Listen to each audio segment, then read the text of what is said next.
Bonjour à tous et bienvenue sur cette nouvelle vidéo. Alors aujourd'hui, on retourne à Jérusalem pour la deuxième partie de la vidéo sur la question de la tombe et de l'emplacement du Golgotha. C'est parti.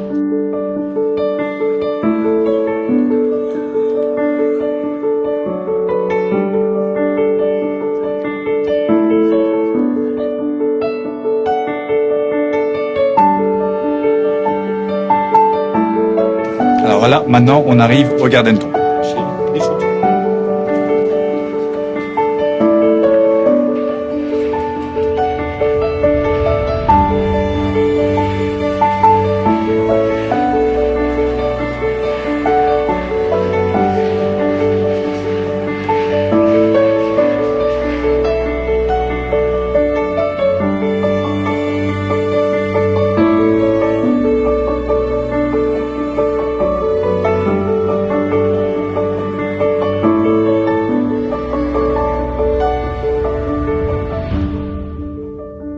Alors, nous voilà arrivés maintenant à ce qu'on appelle le Garden Tomb, qui est cette fois-ci complètement au nord de Jérusalem.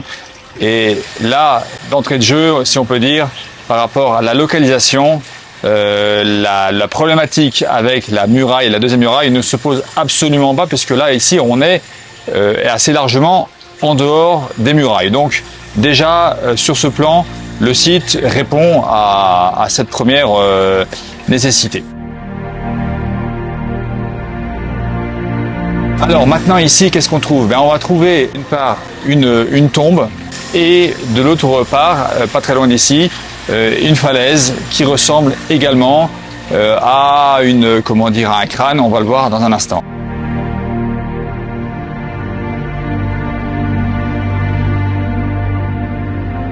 Alors le site a été découvert en 1826 par un autochtone qui est en train de déblayer le coin ici, et il a découvert donc cette grotte à moitié remplie de terre, d'ossements humains et d'ossements d'animaux. On a eu après un certain nombre de personnalités qui ont visité, qui ont fouillé très sommairement le site, dont le fameux Conrad Schick, qui était un savant de l'époque, quelqu'un qui avait un savoir un petit peu général, et qui est venu faire la première description détaillée du site. Et certainement la description la plus objective peut-être de la région, puisque à l'époque on ne l'associe pas, absolument pas, avec la tombe de Jésus ni le Golgotha. Et puis ensuite sont venus d'autres qui ont fouillé, et c'est seulement quelques années plus tard que l'idée est venue d'associer cette tombe à la tombe de Jésus en fait. Lorsque Gordon est arrivé en 1893, autant qu'il me semble, donc il logeait en face dans l'American Colony, et depuis sa fenêtre, il a vu cette colline, cette falaise, avec ces espèces d'orbites creusées dans la roche, et c'est là qu'il s'est dit que ça pouvait potentiellement être le mont Golgotha. Et donc, après quelques observations de terrain, il a lancé l'idée que le site pouvait correspondre au Golgotha. Alors il a visité la tombe et curieusement il ne l'a pas associé, en tout cas dans ses écrits, à la tombe de Jésus.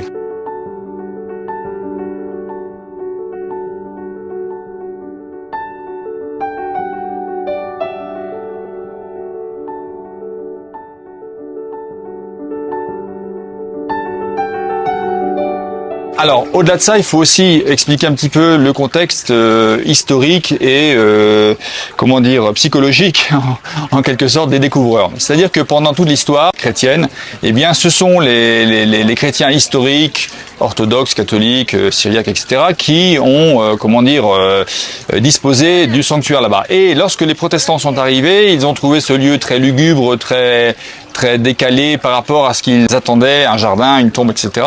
Et en découvrant ces lieux ici, ils ont pensé qu'ils pouvaient relocaliser le lieu de tous ces événements dans le secteur, tout en étant extrêmement fiables par rapport aux indications des évangiles.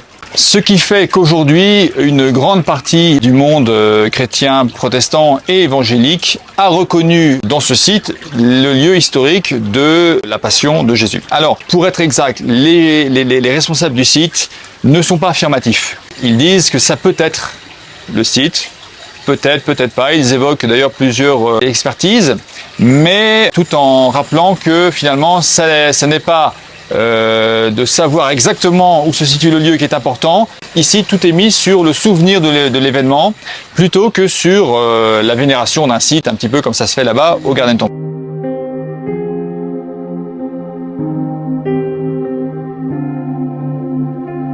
Mais en ça, je trouve que c'est une excellente chose. Maintenant, la question qui se pose quand même pour nous, c'est pour ça qu'on est là, c'est à savoir si, effectivement, ce lieu peut être ou non le lieu de, comment dire, la passion de Jésus.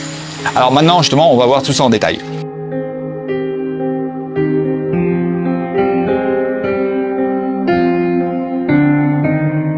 Alors, il faut prendre les éléments séparés, c'est-à-dire d'un côté la tombe et de l'autre côté le mont Golgotha. Alors, on va commencer par la tombe, parce que c'est justement ce qui est peut-être le plus problématique dans ce lieu ici. La tombe a été donc assimilée à une tombe de l'époque du deuxième temple, par les découvreurs, Chic et puis tous ceux qui sont venus après lui, et par aujourd'hui une partie des responsables du lieu, encore une fois, qui ne sont pas affirmatifs à 100%. Alors, en 1974, l'archéologue israélien Gabriel Barkay, qui est un spécialiste justement des sépultures dans la région de Jérusalem, est venu ici avec la permission et l'accord de l'association pour commencer des études archéologiques précises sur la tombe du jardin.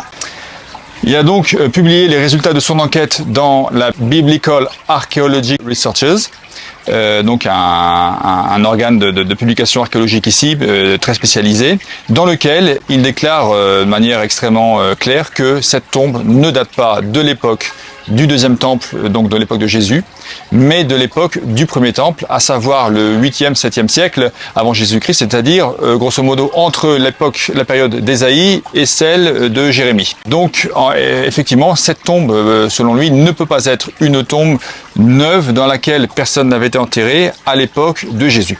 Alors pourquoi cela? Pour ça, il nous faut nous reporter justement à ce qu'on a dit tout à l'heure, des traditions sépulturales à Jérusalem, à l'époque de la dynastie davidique, c'est-à-dire l'âge du fer, et à l'époque du deuxième temple, donc la période qui nous intéresse. Or, ici, cette tombe ne correspond en rien à ce qu'on connaît des tombes de l'époque du deuxième temple. Parce qu'ici, on a une tombe à deux chambres, mais deux chambres parallèles en quelque sorte, le long de la falaise. Or, ce type de tombe n'existe pas à l'époque du deuxième temple. On a plutôt une première chambre et une deuxième chambre qui est dans la continuité, mais jamais, absolument jamais, ça n'existe pas, de chambres côte à côte. Ça, c'est un premier élément. Deuxième élément, c'est que on a dans cette tombe ici, en fait, des bancs. Des bancs, c'est une structure à trois bancs, c'est-à-dire qu'on a une première chambre par laquelle on rentre et la deuxième à côté, sur laquelle on a des bancs un petit peu en U comme ça, sur lesquels on reposait les corps, qui sont à 70-80 cm de hauteur,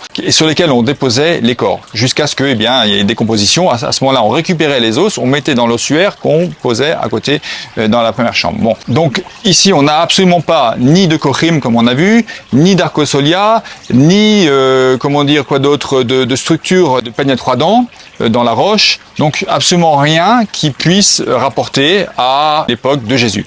Deuxièmement, ce qu'il faut aussi noter, c'est que ici on a un ensemble de 14 tombes qui ont été retrouvées dans le secteur immédiat, c'est-à-dire que la tombe la plus proche de cette tombe du jardin ici, elle est en fait à 3 mètres, donc de l'autre côté, dans la propriété du couvent de Saint-Étienne, et elle est peu ou prou sur le même modèle, avec des différences quand même notables, mais en tout cas, elle est datée de la même période. Ce qui fait que, en fait, cette tombe est à relier avec un ensemble de tombes ici, donc c'était un lieu de sépulture à l'époque du premier temple, et cette tombe fait partie de cette structure, de cet ensemble de tombes de l'époque de la dynastie davidique. Donc, de manière absolument certaine, nous dit Barkay, on doit admettre que cette tombe n'est pas de l'époque de Jésus.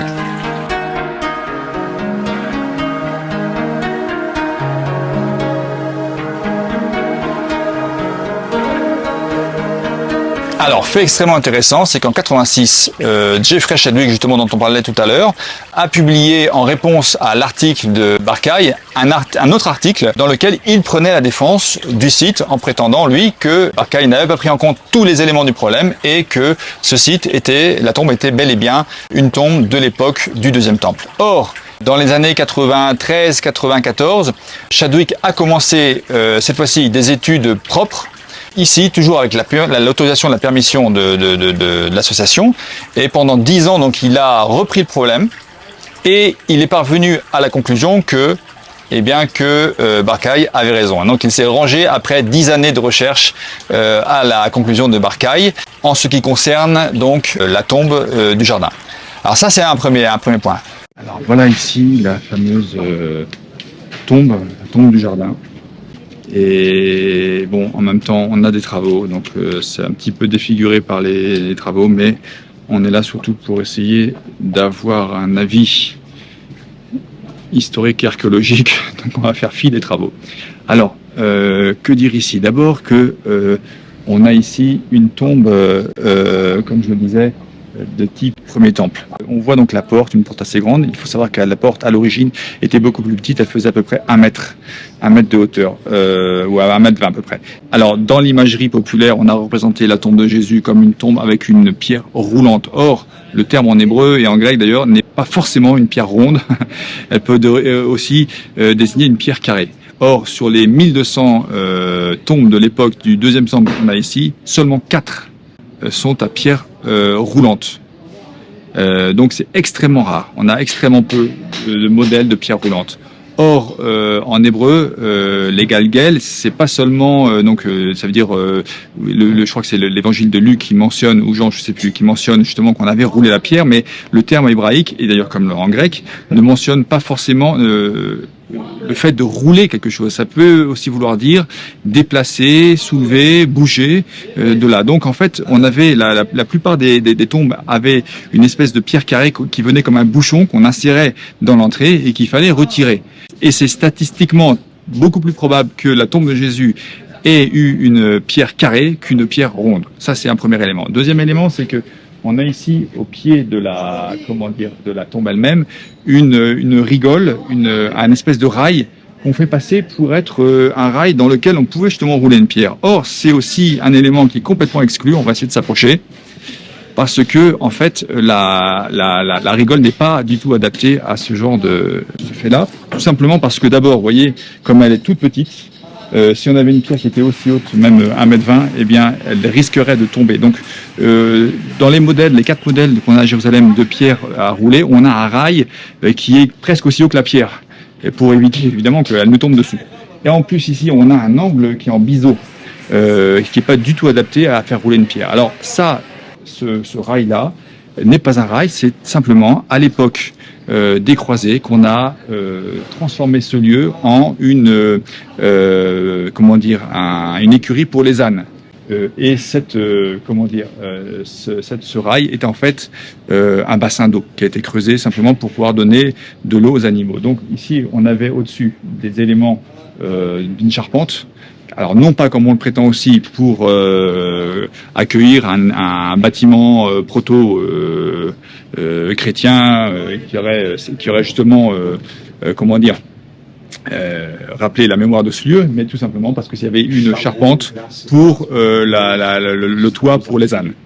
Et à l'intérieur, visiblement, on mettait le fourrage. Donc ici, en fait, on a cette l'eau qui venait de la citerne là-haut, qui descendait comme ça, qui coulait, et qui permettait aux ânes simplement de boire.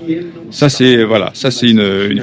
Et autre élément important, c'est qu'à l'intérieur, on a creusé les fameux 3 bancs. Vous savez, les 3 bancs dont on parlait, les 3 bancs pierre. Ils ont été creusés pour faire des sarcophages à l'époque byzantine. C'est-à-dire qu'on a voulu changer de style de sépulture parce que la tombe a été réutilisée à l'époque byzantine. Or, si jamais on avait la mémoire de ce lieu, on dit certains archéologues, jamais les Byzantins ne se seraient permis de changer quoi que ce soit, de tailler, de transformer, de dénaturer le site de la crucifixion et du tombeau surtout ici de Jésus. Donc ça, c'est un certain nombre d'éléments, vous voyez, qui sont vraiment importants et qui nous montrent que, encore une fois, ce lieu n'est pas, en tout cas en lui-même, cette tombe n'est pas la tombe dans laquelle Jésus a été enterré. Je sais que ça peut être dommage pour beaucoup qui y croient, mais enfin, voilà, encore une fois, pour nous, ce qui est important, c'est la vérité, et puis surtout, c'est le symbole qu'elle représente. Or, de venir ici, c'est toujours un grand moment de recueillement, voilà, c'est un élément pédagogique extrêmement important que ce jardin. Deuxième point qu'il faut aborder avant d'aborder la question du Golgotha, c'est la question du jardin. Parce qu'on voit évidemment, on a parlé tout à l'heure aussi de cette question du jardin. Or ici, évidemment, on est dans un magnifique jardin contemporain, mais qui est extrêmement pédagogique, extrêmement reposant, qui est absolument magnifique. Il faut venir ici. Cependant, rien n'indique que à l'époque de Jésus, on avait ici un jardin. Alors, c'est pas impossible, mais rien ne l'indique. Maintenant, il y a un certain nombre de vestiges qui peuvent nous faire penser à ça, notamment la grande citerne. Or, la grande citerne, c'est absolument exclu.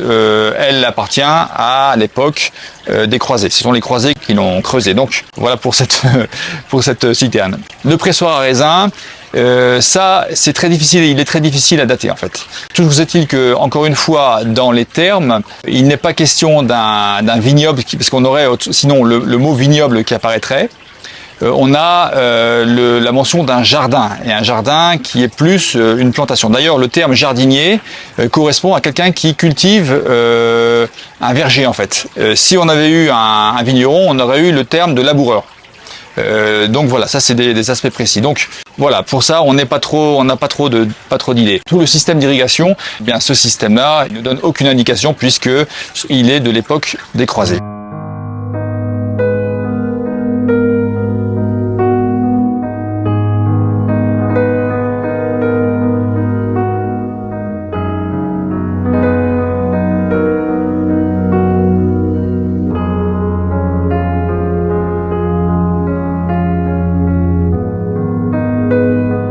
Alors maintenant, que dire du mont Golgotha, du prétendu mont Golgotha que l'on trouve ici? Eh bien, pour Chadwick, pour le coup, le site répond beaucoup mieux aux exigences évangéliques, c'est-à-dire en termes de localisation déjà, ça c'est absolument très clair. Deuxièmement, en termes de forme, parce que effectivement Golgotha, ça veut dire le crâne, et ici on a de manière extrêmement claire l'aspect d'un crâne qui émerge de la colline. Et puis troisièmement également la présence de grands axes, parce que on sait que les Romains crucifiaient au niveau des grands axes routiers, enfin de communication, pour impressionner la population.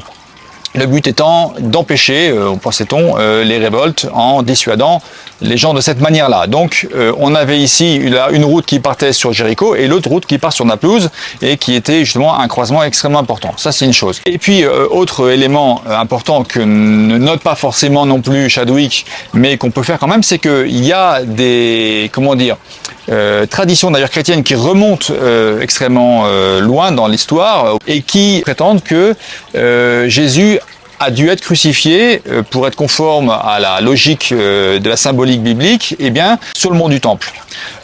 Si on prend le Saint-Sépulcre, là, on sort de cette tradition-là. C'est une tradition très intéressante.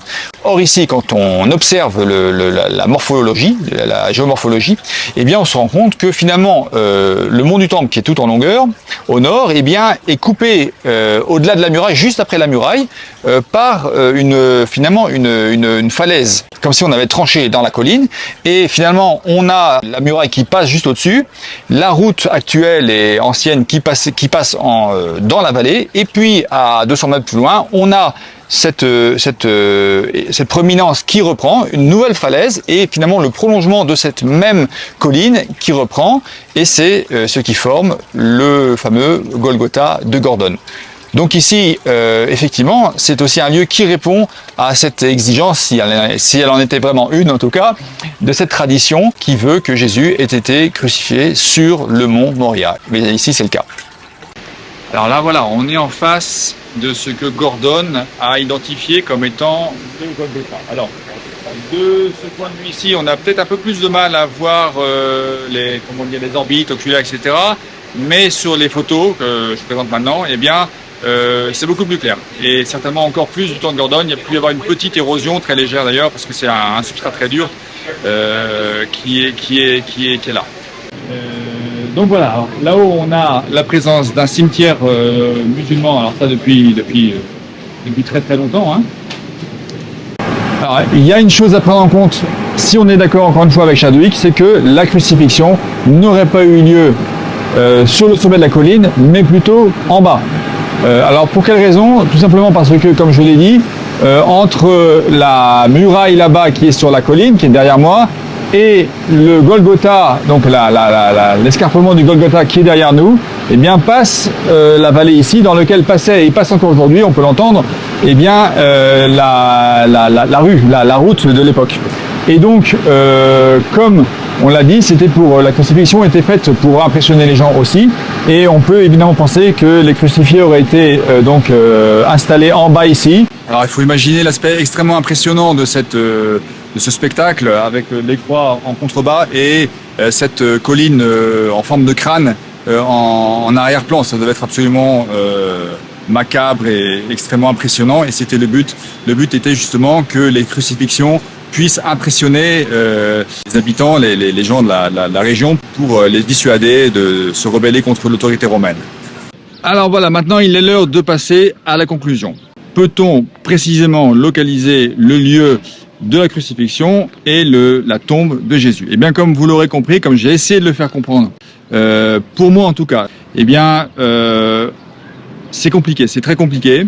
En ce qui concerne le Saint-Sépulcre, eh bien, malgré les objections que j'ai pu faire observer, eh bien, je ne disqualifie pas ce lieu. Seulement, je pense que c'est extrêmement difficile d'apporter des conclusions absolues et définitives concernant ce lieu. Donc, ça reste avec 3 points de suspension. Concernant la tombe du jardin, eh bien, comme vous avez pu vous en rendre compte, eh bien, j'adhère plutôt aux conclusions de Gabriel Barcaille.